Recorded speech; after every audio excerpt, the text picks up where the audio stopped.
I've spent most of my time in Africa watching wild animals, particularly the big cats, and I know all about the joys of spending time with animals. But horses and children, it's a rather different story. I'd like to tell you about it. Here in Kenya, Sue Anderson and a small group of volunteers have joined hands to provide therapy through horseback riding for children with physical and mental disabilities. They've linked up with the Riding for the Disabled Association to help these children.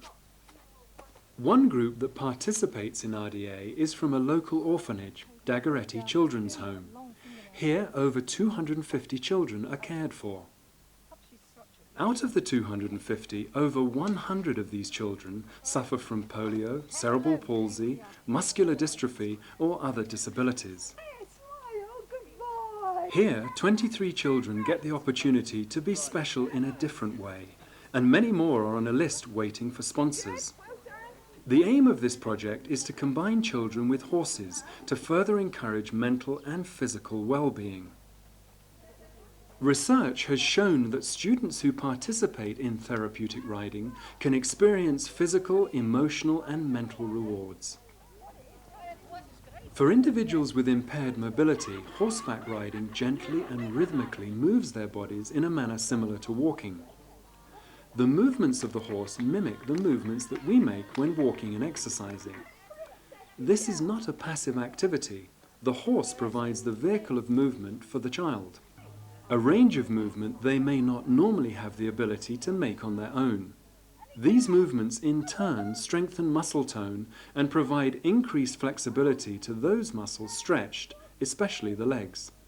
In addition, the balance required to stay upright on the horse helps to develop strength in the torso and increase muscle control in the trunk of the body.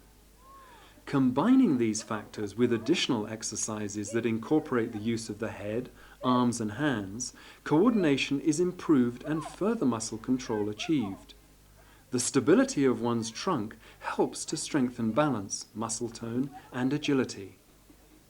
Activities such as balance exercises, coordination and relay games are used to achieve this. Jane has 10 years' experience as a physical therapist in England and has worked with RDA affiliates there. The results, she says, are incredible. Sometimes it's something barely noticeable to the untrained eye, but is a huge leap forward for the child. Most of these children that come to this group are, if they're not walkers, they're not very good at walking. They spend most of the time sitting or even lying on the floor. And suddenly there they are, placed up above, riding, and they're looking down at you. Anybody that uses a wheelchair all the time will say how awful it is that you're always looking up at people.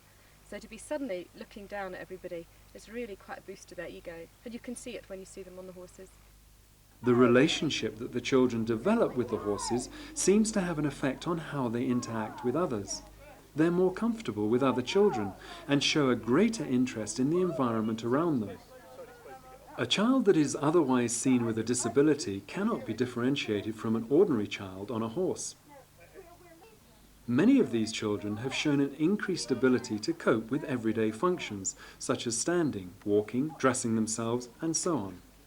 The higher self-esteem achieved through more self-control is evident in their smiling faces. There are so many stories, and each child has touched the lives of the volunteers. I think you get quite involved with the children, much more so than I imagined. You get to know the kids and you get to know who laughs and who doesn't, and you do become involved and you wonder where they are if they don't come one week. You can see they can now sort of stand up in the stirrups, whereas before they were sort of hunched right over and so on. They do definitely improve, a lot of them, and just to see the enjoyment on their faces is amazing. They go on top of the horses. They become very happy. They smile. Even they try to call others, even waving some of their hands. Here they are with 3 adults dancing attention on them, and they just blossom and come out of themselves. And then you can move on and talk about the physical improvement. The movement of the horse is so important for reducing muscle tone that you don't want, for improving strength where you do want it, balance, coordination. It's a wonderful therapy for children, and they love it. These volunteers are another special component of RDA. The program is not just made up of specialist and horse enthusiasts. Volunteers from the local schools and families contribute to the manpower required. They are the sidewalkers. A horse leader and 2 sidewalkers are required to control the horse and provide emotional and corrective support for the child. Sometimes a 3rd may be needed to physically keep the child on the horse in cases of extreme physical disabilities. RDA tries to match child with horse and sidewalkers to maintain consistency and a sense of comfort. Goals are set for the children, and the accomplishment is the reward. Children are not the only ones benefiting from this program. Here we've got Spike, who's probably about 4, 5 years old. He was rescued by the KSPCA about a year ago in very, very poor conditions, suffering from severe malnutrition and dehydration. And it's taken the best part of a year to get him looking as he is now.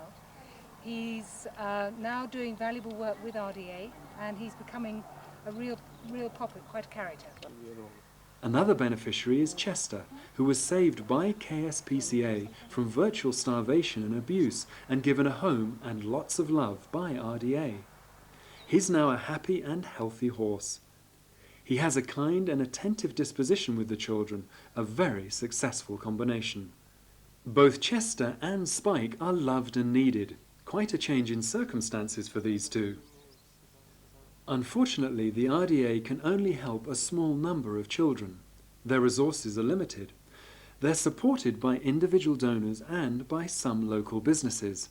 In addition, many local residents kindly donate their horses to take part in the program so that more children can participate.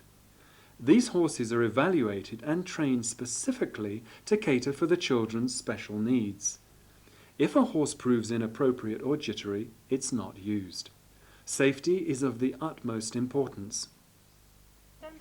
Safety gear is another issue for RDA.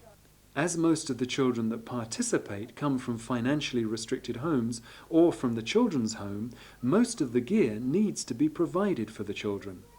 Safety helmets, appropriate clothing, shoes, and sometimes diapers need to be supplied. The supplies for the horses are expensive.